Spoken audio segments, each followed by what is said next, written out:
be marketing. And then the second thing is everybody's a marketer. Like because marketing is so because marketing is so public, right?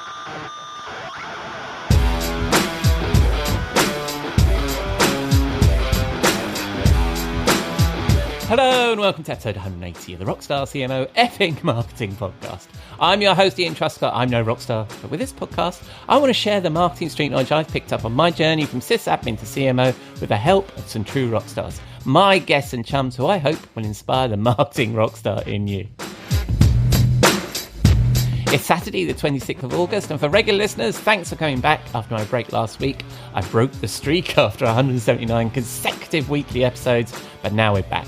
And I hope you too had a great couple of weeks and you're well and staying as sane as you feel you need to be.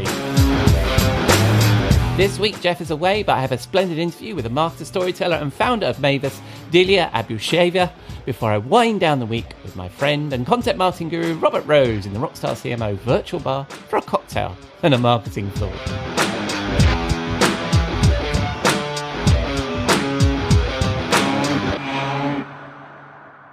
But first, we need to pay the bar tab. I'll be back in a moment. We'll be right back. We'll be right back. You may know you're listening to this show along the Marketing Podcast Network, but did you know there are other great shows on MPN to help your business? Christy Heiler hosts a fantastic podcast called Own It. Christy, tell us more about the show. Own It is all about celebrating women and non-binary advertising agency owners. We talk about buying out of the boys' club of advertising because less than 1% of ad agencies are owned by women. And where can people subscribe? You can find the podcast at untilyouownit.com. We're also on the Marketing Podcast Network at marketingpodcast.net. And of course, you can subscribe wherever you get your podcasts. You heard her. Go subscribe.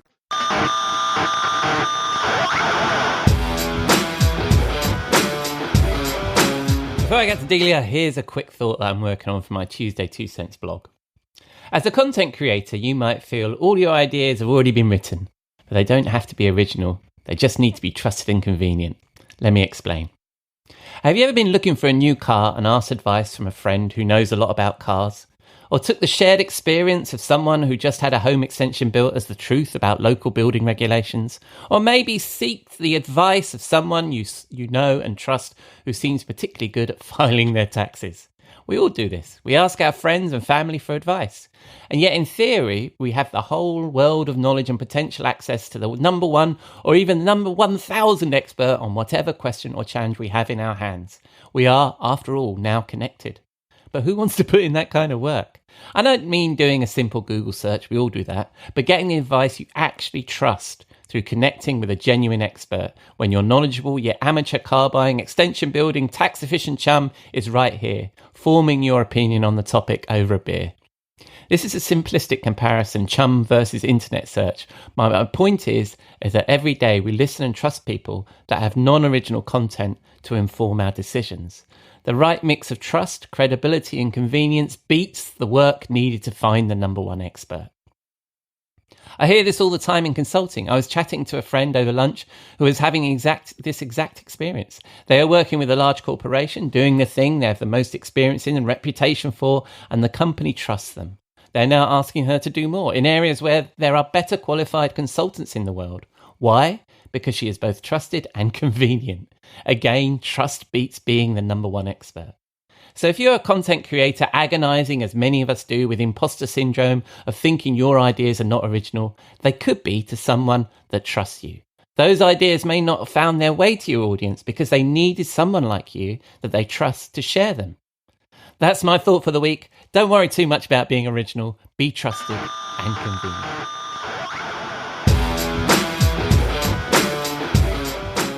Okay, that's quite enough of me. And if you like this sort of thing, why not look me up on LinkedIn and give me a follow? And if you'd like to connect, please mention the show so I know you're a listener. Right, it's time for my guest. This week, I had the opportunity to chat with Dilya Abushayeva, the founder of Mavuus, which, as we'll discover, is a really interesting community platform that connects marketers and trusted marketing service providers and vendors through recommendations. Dilya founded Mavuus following a 15-year career in marketing, which, as she described to me in her bio, gave her the fortune to work alongside some of the most talented marketers out there, listening, learning, and observing from various fields of this monstrous marketing machine. And as you'll hear, she has a passion for our craft, and I really hope you enjoy this conversation as much as I do.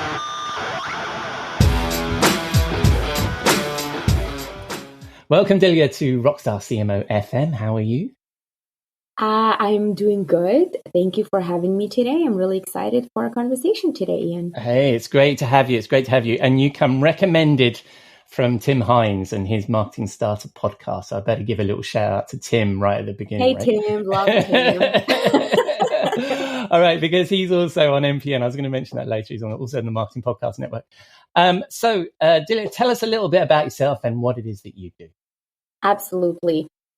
So, hey, everyone. Again, I'm Dilya. I am a marketer of 15 years, mostly in B2B. In the past 10 years, I've spent doing marketing for tech companies. And I'm typically a generalist in nature, so I have a good understanding of how overall marketing machine works all together. But if I was to work for like a bigger, more mature marketing team, I would probably be on the demand gen side because that's where my strength lies at. And about a year ago, I started my own company, Mavuus, with my sister, who's also a marketer and my co-founder, which I'm sure I'm going to talk a little bit more about and share with the listeners what Mavuus is all about. But so, yeah, I've been in the corporate world, marketing B2B for 15 years, and now I've been exploring the journey of entrepreneurship. Nice. Well, we'll get onto your journey in a sec. I'm looking forward to that. But we ought to touch on Mavuus, which is Mavuus. Really interesting idea. I had a look at this. Tell us about that. What's the idea behind that? Absolutely. So Mavuus idea was born out of my own need and out of my own experience of living and breathing a marketer's life. So as I already said, like my sister is also a marketer, and one thing we always shared that was in common is the struggle of finding good quality service providers or freelancers or contractors. So we would always go back to each other to ask, hey, do you have a good writer or designer or developer? And if we ever ran out of our own roster, we would go back to our inner circle of peers to ask for recommendation. And the reality is these conversations are happening every day. It's human nature to ask for recommendations that are happening on LinkedIn. They're happening via texting, emailing, DMing, Slack channels, etc. And to confirm our idea, we've conducted primary research, and 74% of marketers did say it's hard to find good quality providers. And interestingly enough, that research showed that the providers, on the other hand, also said that the existing marketplaces don't really bring them good quality leads, and best like business always comes through referrals. So it just seemed like the stars were aligning. So we came up with this idea for Mavuus that provides marketers in the freelance community to get together and have a platform where people can recommend their favorite vendors to each other. Yeah, nice. I think it's a really interesting idea, like I say, and I think also you're building it on referrals, right? So it's not a sort of a pay to play kind of portal. It's actually the credibility comes from other people that have actually used the service, and so therefore within the community and get right. And not only just people, because on existing marketplaces there is reviews, but ideally on Mavuus it's like potentially from someone that you know. For example, like I know Tim, and he had recommended someone, and I trust him. And maybe if I don't know Tim, I have a capability to message him on the platform and ask how his experience was, as opposed to just having like a star rating review and like random testimonials. It's kind of like coming from real people and from your peer marketers. Yeah, no, it's really cool. And where did the name come from? It's a made-up name because I love made-up names. So it's basically we worked with marketing mavens. And amongst us, because it's a network, it's a combination of kind of like Maven, us, Mavis. So I love a play on words. I love a play on different letters. So it's like it's just a made word. Yeah, and it's so tough these days, and it's come up with an original name that people can think of, that you can get the URL of, that doesn't stand Exactly. on That somebody else. doesn't It's cost you $1 yeah, yeah, or doesn't, and somebody else hasn't got copyrighted or whatever. So Yes. that's cool. So that's Mavis. So it's basically a community portal that allows individual marketers to connect with freelancers primarily, right? And that are recommended. So I'd encourage folks to go and have a look at that. And I'll include a link, obviously, in the show notes. Perfect. So let's get back to you. You've had a solid marketing career for over 15 years, as you say, right? What inspired you to choose marketing in the first place? Yeah, interestingly enough, I wasn't one of those people that were like in high school and like wanted to be a doctor or a lawyer. Like I didn't know what I wanted to do, so I just chose business because it's really practical. But then throughout my university years, I think in the second year, I also kind of like started getting back to myself, and I'm also quite creative. So I wanted to leverage that skill in my future career, and marketing just seemed really interesting. But truthfully, I thought I'm so creative that I'm going to end up working for like an ad agency and come up with all these cool campaign ideas. I never ended up working in an ad agency, not even once. Right. I just kind of luckily fell into like tech, software, marketing, which again, like I find really interesting. But that's why I fell into marketing, because of the creativity skill, and I wanted to leverage that, and wanted to work for an ad agency, which never happened. I mean, I don't think it's too late. I think you may get your chance. I got my chance. Maybe. I mean, I'm not really on that journey right now, but who knows? That's true. You've got a great company with Mavis, haven't you? So you don't need that. But but I actually quite like that creativity as a marketer anyway, even if you're not on the agency side in doing the brief and working with somebody, and your creativity still comes through, doesn't it? Because you've got to be creative in the copy or the brief that you're giving to somebody else. I think that's fun, isn't it? Definitely. I mean, I've used my creativity you carry on quite a lot. Yeah. I mean, I just was helping with a storyboard for a video with an agency, just little things like that, and it's just so fun, isn't it? So it's the creativity that got you into marketing then. Yes, that's what it was. And again, like, sorry, go ahead. No, I don't want to interrupt you. You're the guest. It's cool. So because we do talk a bit about creativity on the podcast as well, and I think it's an important part of marketing as well. Now, you mentioned your sister's also a marketer, and I did notice on LinkedIn that you guys went. Dare I ask, is she older, younger? Did she influence that decision to get into marketing? Yeah, she's a little bit older, a couple of years. But honestly, it's kind of like unknown. For some reason, I have this like idea that I'm the one who kind of fell into marketing, and she kind of followed that, even though she's older, it might not be possible. But it was kind of talk about it. It's kind of unknown who influenced who, and maybe I don't know. Maybe it was like a joint journey. I like it. And actually, when I did the intros, I didn't mention you're actually in Toronto, aren't you? Yes, I'm in Toronto. You're based. And one of the things I should mention, actually, because you mentioned it on LinkedIn, I'm going to talk about a couple of things I picked up from you on LinkedIn. And you mentioned your accent and a little bit about your background. You're obviously not originally from Toronto, so where are you from? So originally, I'm from Kazakhstan. Because it used to be part of Soviet Union. I speak Russian, so that's my mother language. And that's what I talked about it on LinkedIn about, like, because I came to Canada when I was 14, like I kept my accent, which I never minded until the time that it was brought up that apparently can work against me in a corporate world. Hey, it happens. You seem to be doing all right. Share that experience with LinkedIn and just like get those thoughts and stuff. But all things considered, I think I'm doing.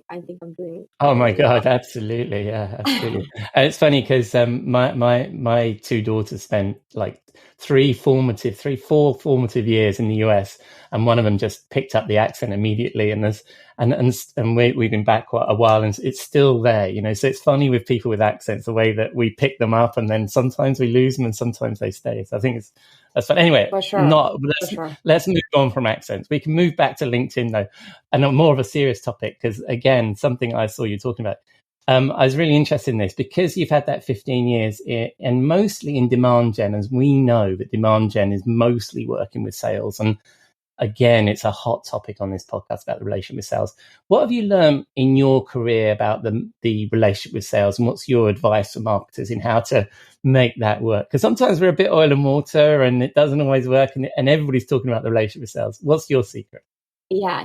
I've spent quite a few years working very, very closely with sales, and I think every marketer should, because it makes you understand what happens to those leads when you pass them on. What I found is that, first of all, the typical conversation where like sales say like the leads are not enough or not good enough, the quality isn't that good, and the marketers say like, hey, you're not following up on them. What are you doing? Yeah. I feel like just getting used to that conversation, not taking it personally, like that conversation is as old as time. It's kind of like, it is what it is. But what I found to be key is the constant communication being top of mind in front of them. If you do ever take the time to get to know the world of a sales rep, they're typically chasing to close a deal because either they're commissioned on it or whatever the case is. Their goal is always closing the deal. So whenever that's on the line, they're rarely going to make the time to go kind of follow up on those, I don't know, somewhat mediocre, maybe webinar leads. It's just like not top of mind, but I find that being in front of them on a weekly basis, even for like 15 minutes, half an hour, just constantly reminding them that like, hey, there are these leads, or there's this campaign. This is what we talked about last week. Sort of like keeping things top of mind all the time and then following up with them regularly is what I find is the key. That way you can kind of like follow up all the time and keep that relationship fresh, I guess.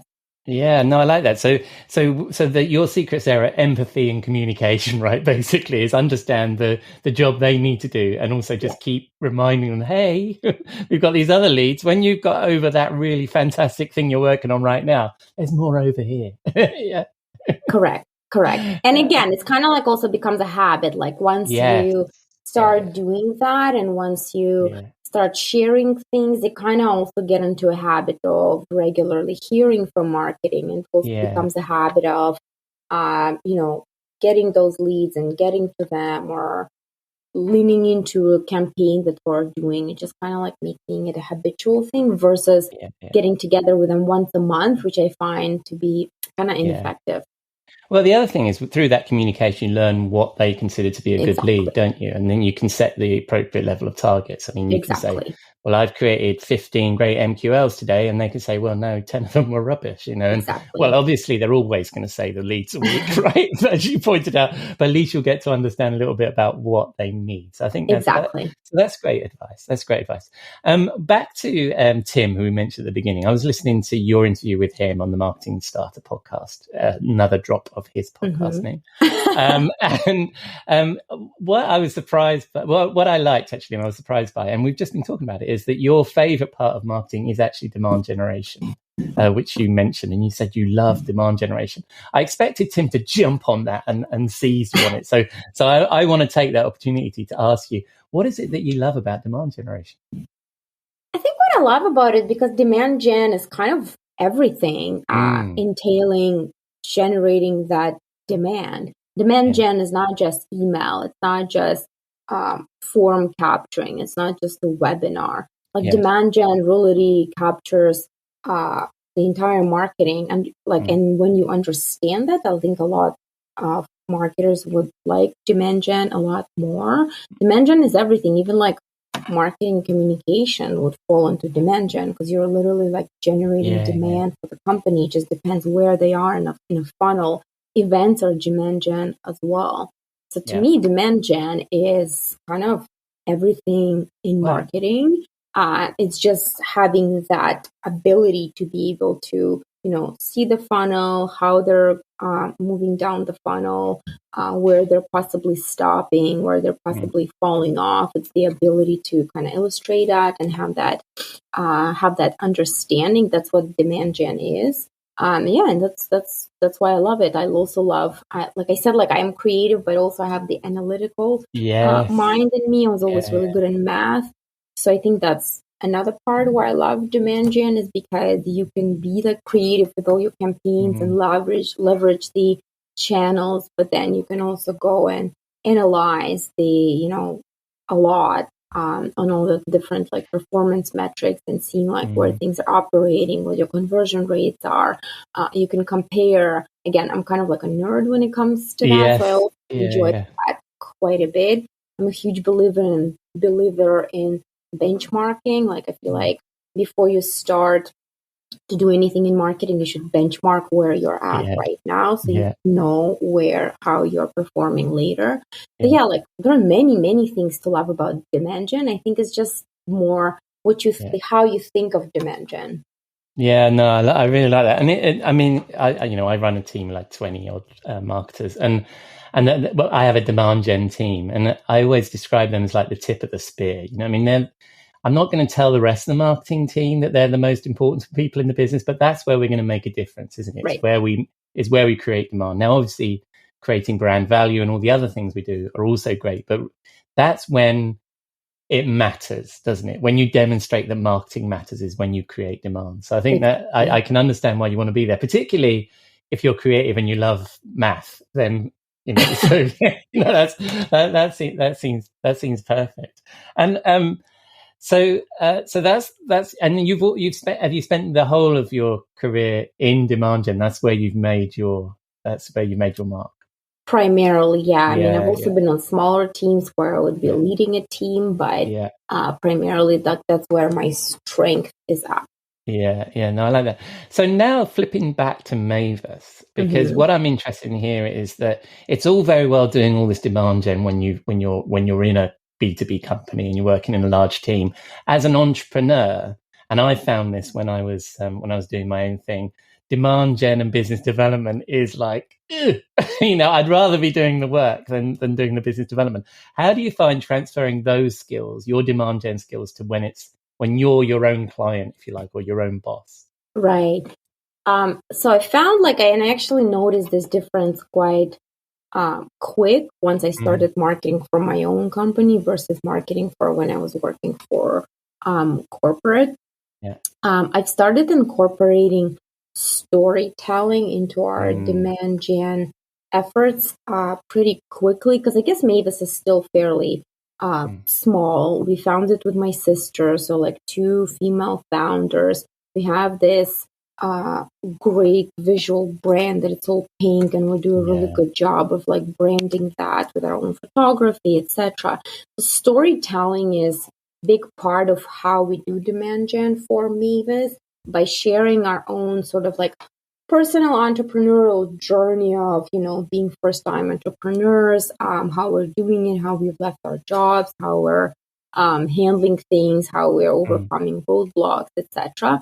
I find that human-to-human connection works really well, and people are leaning in way more versus when you're just talking about your product features, another webinar, another thought leadership thing. So I drastically kind of found the difference between typical B2B corporate marketing versus when I'm doing things on my own now. Obviously, it's a lot easier. I don't have to ask for a lot of people how we want to do things, and I don't have to jump through hoops to, pick a name, to pick a color for our brand, to how we tell a story, to what level do we get personal. But again, I find that if B2B companies can find a way to get more personal and to get more human in their communication, there would be a lot more engagement from a customer end versus just typical social posts from B2B tend to be kind of sound all the same. If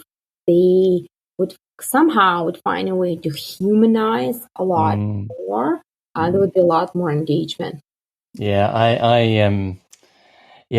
could just do 20 minutes on that. I love that. I love what you're saying there, and I also like the fact that you've got this opportunity now to really express your own marketing smarts, right? Because it's your own thing. Whereas when you're in a corporate environment, it is difficult. And B2B is, I mean, I'm trying to make the change in our own if I'm honest with you, in our own organization, and stop talking about features and functions and start talking about the customer and the pain they have, and the aspirations they have, and what they want to achieve, not what we want to, not what we have, right? So, and that's the same old story, isn't it? B2B everywhere. So I think it's nice that you're able to.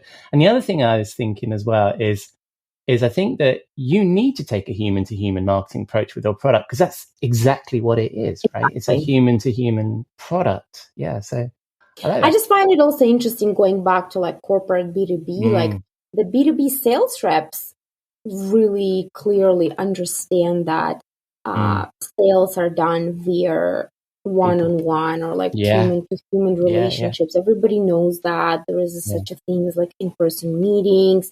We take customers for dinners, we meet them at a conference. There's just a human to human connection.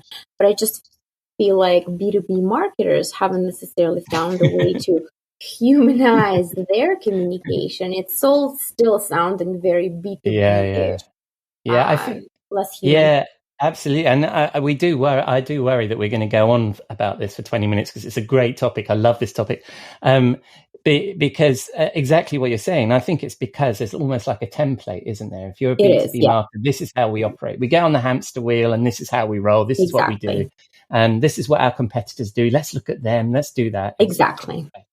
I love it. Thank you. And like I say, one of my favorite topics. Could go on about it all afternoon. But what I'm going to do is I'm going to get to our final questions and just notice the time. We have a regular feature, the Rockstar CMO Zoom Report, our portal to marketing hell, where we throw all the bullshit, snakehole, and overhyped trends that plague this industry we love. What would you chuck in there? I would say my least favorite thing about, there's probably two. About B2B marketing, I would say the first thing is kind of like mentioned it jokingly in the beginning about the sales guys like that. It's hard to take credit in marketing for the bottom line pipeline, right? Because it's B2B, the final sale is always made with a sales rep, and marketing attribution in B2B, which is also one of my favorite topics, is very hard. I'm yet to find a marketer who nailed it 100%, because the journey is so complex and long, and sometimes it takes years. Sometimes it's hard for marketers to prove our value and to tie that attribution as one-to-one. That's where the lead had started. So I would say this is my least favorite thing about B2B marketing. And then the second thing is everybody's a marketer. Because marketing is so public, right? It's we do such hard work, and for some reason, I guess for known reasons, it's for the world to criticize. Everybody chimes in to how it should be done, what the headline should be, what the banner should be. Meanwhile, I'm not chiming in on how, I don't know, product development should work or how finance should work, because I don't really know much about it. But for some reason, I think because marketing is fun, that's why when people want to chime in, and I know they mean it with good intentions, but sometimes it tends to be a little annoying. I love it. Yeah, I'm surprised that nobody's chucked. I mean, this is the 180th episode. I'm surprised somebody hasn't already chucked that in, because I was just having this conversation at lunch, and I think it's what we all feel as marketers. I think it's perfect. Thank you very much. So thank you very much, Dilya. But when people spin the dial on the interwebs, where they're going to find you and where they're going to find Mavuus? Yeah, absolutely. So you can literally join Mavuus by going to mavuus.com, which is mavuus.com, and you can read about it there and join the platform. It only takes a second. It's free to join. So I encourage you to do that. And I would also encourage people to connect with me personally on LinkedIn. This is where I share not only the Mavuus journey, but my first time entrepreneur journey, and how it's going and what my reflections are, how I'm finding being an entrepreneur versus, working in corporate before. So I encourage people to connect with me on LinkedIn. I think Ian can provide that link. And I love connecting with people. So I hope we get to interact more on that community. Yeah, you share a great deal on LinkedIn, I think. And then not the normal tiny post, read this. You actually share quite a lot. And you're actually Dilya A on LinkedIn if people find you, a Dilya. A, aren't you, on there? So anyway, that's been great. Thank you very much for your time. And I look forward to catching up. I think some of these other topics, I think we're going to need to go into again if you come back. I love that. Absolutely. Yeah. There's much to talk about. Thank you so much, Ian. This was really fun. Enjoy the rest of your day. Enjoy Toronto. And good luck with Mavuus. And I'll speak to you soon. Thank you. We'll keep in touch. Bye-bye. Bye-bye. Thank you, Dilya. I very much enjoyed that conversation. And I will, of course, include all the links we referred to there in the show notes, which you can find at rockstarcmo.com. Right, it's that time of the week to wind down in the Rockstar CMO virtual bar and join my friend and content marketing guru, Robert Rose, chief troublemaker at the Content Advisory, for a cocktail and a marketing thought.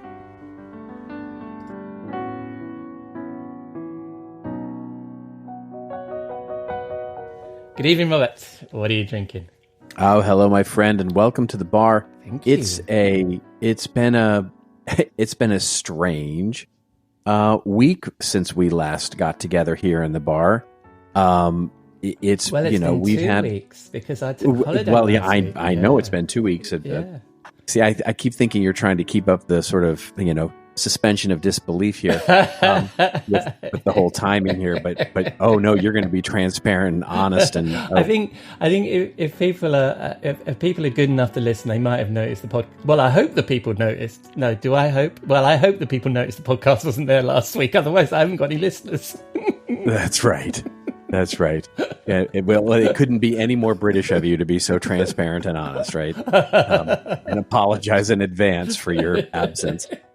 In any event, it's been a couple of weeks since we've been in the bar together. And, of course, we had the amazing weather situation here in Southern California where we had simultaneously a hurricane hit the Southern Cal, which is just unheard of and exceedingly rare. The last time we had a tropical storm hit Southern California was 1939. Wow. Insert climate change message here. But then beyond that, in the middle of all of this, we had an earthquake. Really? And so in the middle of the rainstorm on Sunday, we get a 5.0 earthquake that shakes the Southern California region. So everybody's calling it the hurricane here. And so that's what I have tonight for our drink in the bar. We're calling it the hurricane, right? Which is based on your classic hurricane cocktail. So yes, it's a rum drink for those of you who know the hurricane cocktail. So we have 2 ounces of light rum for basically the hurricane aspect of it, and then we add 2 ounces of dark rum for the earthquake part of it. So a little earth and sea there, if you will. And then you add your passion fruit juice or your whatever juice blend you like, but passion fruit is more traditional for a hurricane. And then if you add a little bit of lime to it for that sort of good citrus taste, a lot of people put in grenadine syrup into this. And of course, as I'm, very, very well known now on this show anyway, I don't like the simple sugars in my cocktail. So I think the juice is fine without the syrup in it. But then you just add fruit as you like, right? Whether you like an orange slice or a maraschino cherry or whatever makes it sort of fun and tropical for you. Basically, shake all that up and then fill it into a cocktail glass with ice, squeeze the lime over the top of it, and you have obviously it's a drink, you should probably have an umbrella with it. But basically, that is yes. And then the shaking, of course, is for the earthquake. So you do all of that and you've got a wonderful tropical drink to enjoy while you're in the middle of a hurricane as well as an earthquake. Well, I was thinking like Sharknado there. I thought everything was coming your way, but you got to think when that's happening around you must think somebody's offended the big man there, mustn't you? It's like, oh my God, we've got a hurricane and an earthquake at the same time. Well, that's what everybody was saying was, it was and I just said, no, this is California giving everybody just a big old smooch. All right then. Well, it might be. We might have had a break, but what we're not going to take a break from is my usual desktop bar and my usual joke, which is I will attempt to make that very drink just using the ingredients of my desktop bar. So I shall start off with the most English of rums, which would be, I'm dropping things here, which of course we all know is Hendrick's gin. And then the lovely people at Fever Tree have knocked together the perfect mixer for this, using the most English of passion fruit, which is of course the cucumber. And here we go, a little bit of cucumber tonic water. I think this is going to be almost exactly the same drink, isn't it, Robert? Yeah, I think it's going to be very close. Pretty much, yeah. I don't see a lot of the tornado, but let's give it a try. That is delicious, Robert. And what are we calling this? We call that the hurricane. The hurricane. I love it. Yes. I could drink one of these every week. And I'm assuming that if we're going to have them where intended, we're going to have to hang on to something or be under a doorway or whatever it is that we do when a quake happens. Or are you going to choose somewhere a little bit more peaceful for these drinks? Well, interestingly, I think we should go somewhere tropical, but we should go somewhere where it is sort of let's call it unconventionally tropical. Ooh. Which really these days is the south of London. I find that it's really sitting along the Thames these days feels a bit like you're in the middle of Fiji or the Amazon or something, with the way the weather has been there. So. You mean it's been raining, but we have had some sunshine? I think that's right. The definition of tropical. Yeah, that's right. We've had some heat. So that's right. You had a bit of the tropical summer. Nice. Yes, that sounds nice. Actually, very nice in the English countryside and by a lake. So when we're punting along, I guess, doing something of that nature, because we're classy. And the conversation turns from the weather that you've just come from. To marketing. What's our topic for this week? What's your thoughts? Well, we're going to talk a little bit about beliefs, and specifically institutional beliefs. It was interesting. So last week, a friend of ours, somebody you know just as well as I do, Dean Barker. Oh, yes. A very thoughtful guy that I really like. He and I found ourselves on a webinar together, and Dean is of Optimizely. He works for Optimizely as their, I don't know what his official title is. It's like strategy or something, jazz hands guy, basically. And he's a really wonderful thinker when it comes to the management of digital content. And he pointed out something that was really interesting, and it got me thinking, and enough to write something about it anyway, which was, he pointed out that businesses, and especially marketing teams, we spend so much, basically an inordinate amount of time thinking about what happens to the right of the publish button, basically in the process. And said another way, honestly, it's that marketers spend way too much time worrying about content performance and the distribution and the outcomes, and not nearly enough on how they actually arrived at the publish button to begin with. Yeah. And we've talked about this many times before, but one of the things that it really brings up for me is these antiquated ideas that still pervade the business even in 2023, right? So one, content marketing is still considered some separate, more tactical piece of quote unquote real marketing. Or two, marketing measurement is regarded as this proof of life, right? It's proof of life to justify spend, rather than as insight into how we develop better relationships with our audiences. And then three, businesses view content as kind of an attribute of everybody's job, rather than a institutional strategic process that requires dedicated resources and processes. And it reminds me of something that, again, we talked a little bit about on this show, is that even in 2023, when we look at this, the answer to all of that seems to be technology, right? I mean, this. So when we talked about on the show the CMO Gartner spend survey, and it's fascinating to me. They found that 75% of marketers say that there's a downturn in productivity, right? It's really hard to get productivity up right now because it's really difficult right now because marketers are so busy trying to create all these ideas and use technology and focus on performance and distribution and all these channels and everything. But yet, so this downturn puts the CMOs under pressure to cut technology spending because they're so busy working on technology, despite, by the way, the onslaught of AI here. But yet that same group of CMOs say the biggest new investment that this year is going to bring is, wait for it, technology. And so here we are, we're falling behind. Marketers are falling behind in creating content because they're spending too much time trying to use technology to do what? Keep from falling behind in creating content. And so instead of adding a more structured process to the left of the publish button, we're sort of focused on everything that happens to the right of it. And it gets to this book that I read 10 years ago, and very happy to say that I became a bit of a friend of the author because I loved this book so much. It's called The Business of Belief.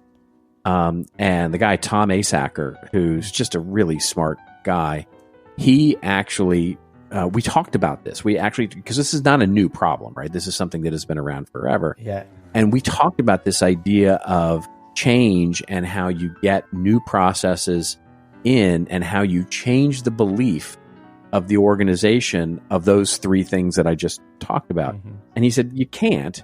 It's this human nature problem that, we've created all of this stuff, like how our minds work and all that kind of stuff. And, and we believe in the business that it's like a computer, right? Yeah. That basically you just change the programming. And of course, it doesn't do that because we rewrite our programming every day, all the time. Yeah. And it's so common, right? You've experienced this. I know you walk into a company, we build a business case for treating content strategically, creating a process for creating it and a roadmap for that change. And we walk out the door and nothing happens. Yeah. And it's not that it was anybody's fault. It's just life happened. Basically, it's like a computer program. We just rewired ourselves to go back to the old way of doing things. And it's not that the people didn't care. It's that the institution doesn't care. Yeah. And so ultimately, you have to create this new belief that you can actually create this new thing in order to start to pay attention to this idea. We were in the webinar, and Dean basically said, look, there's this belief in companies that you can't manage what you can't measure, and you end up calling this creative process, because you can't sort of measure it, sort of what happens to the left of the publish button, this creative, weird process. You call it magic, basically. I don't know. We have ideas and stuff happens, right? And Dean called it the romantic lie that we all tell ourselves. And of course, you can measure creativity. You can measure production. You can measure it as a standardized process because media companies do this all the time. Yeah. And so we have to start looking at ourselves more like a media company would and how they measure the creation, the management, the process of creating consistent content to what happens up until the publish button. And then, of course, that makes everything that happens to the right of it so much easier to measure. Oh, I love that. I love this idea of the left and right of the publish button, by the way, as well. And also Dean is so good, as you say. Firstly, is that webinar available on demand? And who? I believe it is. Yes, through CMI, I believe you can. Oh, is it from CMI? Yeah. It wasn't an Optimizely podcast webinar, or was it sponsored by them? It was sponsored by Optimizely. Yes, indeed. Yeah. Okay, so I'll include a link to that in the show notes because for listeners who don't know Dean, people know you because they've listened to you. But you're right. He's a really bright bloke, and I think that sounds you two together on a webinar sounds fantastic. So I would definitely tune in. Well, he was. I mean, it wasn't really the two of us. It was mostly him. And his presentation was delightful. I mean, it was really delightful. Are you sure? I do recommend it highly. Yeah. I think there's that Scottish blood in you coming out where you're self-effacing there. I think you're as bad as I am there, mate. So I'm sure you were great. But but I like that. But the other and also this book, The Business of Belief. I mean, you've recommended to me a whole bunch of books. I don't remember you mentioning that one, so I'm going to have a look for that. But that's absolutely it's 2013 or 2013 or 2014. I think that book came out. It's not a long read. It's a pretty short read, and Tom's a good writer, and it's very casual and it's quick. But it's really a lovely book. It's much more of a lean back book than it is a lean forward book, but it's great. Yeah, I like that. And also this whole it applies to a lot of things, doesn't it? In marketing and business, in what you were saying is those ingrained institutionalized views and processes that you have to change when you because we are change agents in marketing quite often, aren't we? In an organization, we're trying to move things along. So that sounds really interesting. Now, what was the conclusion there? How do we change that shift from the right of the publish button to the left? What were some of the things you were coming out with there? Well, it was interesting because what Dean was arguing for in the webinar and talk about it was basically looking at it, and he used a lot of examples from modern media, including things like, in the US here, Saturday Night Live, and the way that they go to market with their show every week when it's in season, and so on and so forth, and how much process there is in that creative process, right? How much ideation and process and governance is in the creativity. It's not just a magic black box that you go, I don't know, we'll figure it out on Monday, right? Yeah. And so it's interesting that how much of that is certainly missing. And so the answer is elusive for sure, because unfortunately, really, because again, it's not about the people. People will agree. Individuals will agree, and they go, yes, I want to put more process around this. I want to put more governance around this. I want to put more, structure into this idea of how ideas turn into words, turn into pictures, turn into digital assets. And the problem is that the institution, the company, doesn't believe things. And we so rarely ask, what does the company believe? Like, what does the organization believe in this? What's the conventional wisdom here that we need to change? And ultimately, what it really comes down to is, how do we create something new and around what's old? And try and replace the old with what's new, rather than trying to change the old. Yeah, I just had the Seth Godin expression in my head there. People like us do things like this. And it's like, people that work here do things like this. It's almost, isn't it? It's that institutional, this is how things are done here. No, I don't agree with that's how it is as a person, but that's just the way things are done around here, right? It's that. Yeah, I mean, one of my colleagues, I love what he said here. I mean, it's unfortunate. It's an unfortunate circumstance, but I love what he said here. He worked for a really big company. And what he said is, in marketing, especially in a siloed, multi-global marketing organization, it's not what you do, it's what they think you do. You've said that to me before. I love that. Yeah, and it's true. Yeah, absolutely. It's absolutely true. Yeah. You are valued by what the business thinks you do, not by what you actually do. Yeah, especially today, and even in a smaller organization, in the world of remote work, right? It's totally. That's so right. True. I think that has got to be the thing that we finish on there. So, and that's by the way, that's neither good or bad, right? It can be good in some cases that they think you do stuff that is really magical and hard, and you like, I don't know, I'm just doing this stuff. But then there's the stuff that's like, you work your butt off and they don't believe that you actually do that. And then you're like, hey, wait a minute, this is actually difficult. That's probably more the case, isn't it, in marketing, in that second bit. They just think that we've just got the crayons out and we're doing the brand stuff, whereas there's an awful lot of shifting of data and shit going on in the background that that they don't realize. So yes, a perfect example of this. We worked with a company not long ago. We worked with a company and they basically said, we said, how do you, we went and actually did the audit on the process. One of our parts of our consulting is to always look at what we call a process audit, right? Like how does shit really get done, right? Not how the business thinks it gets done, but how does it really get done?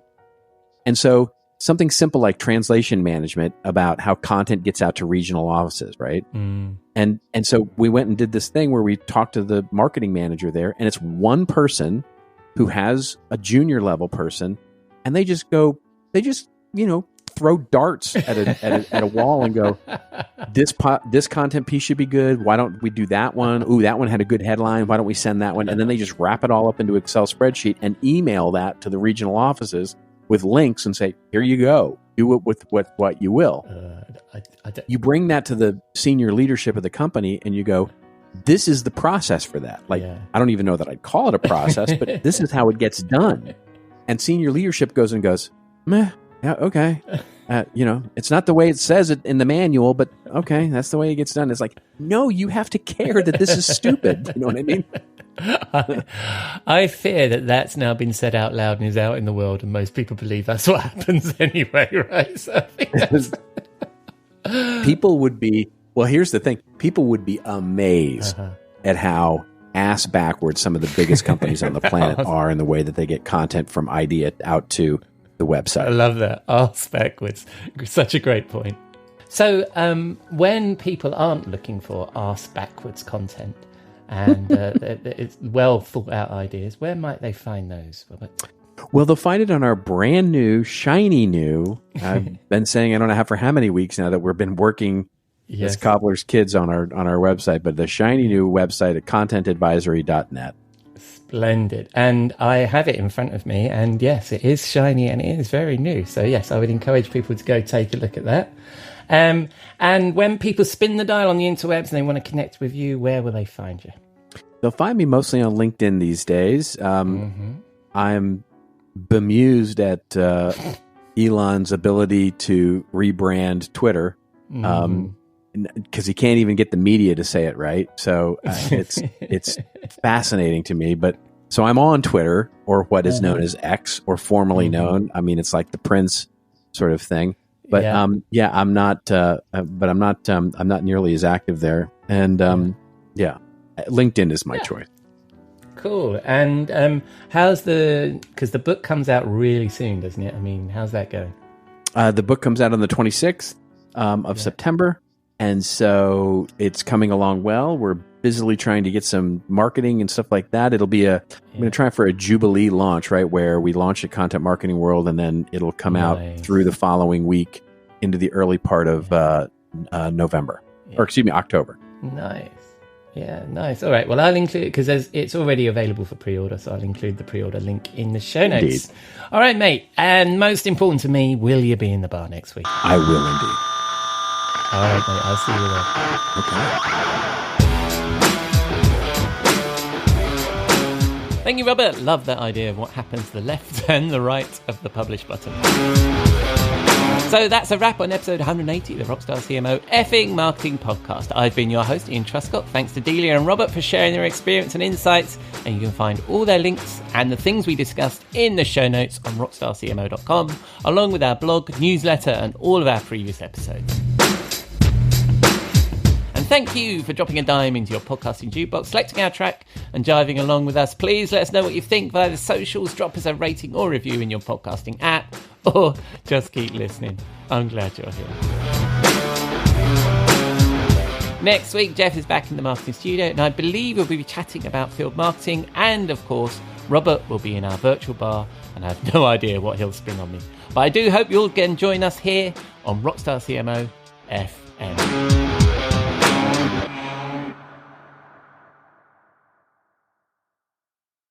This podcast is heard along the Marketing Podcast Network. For more great marketing podcasts, visit marketingpodcasts.net.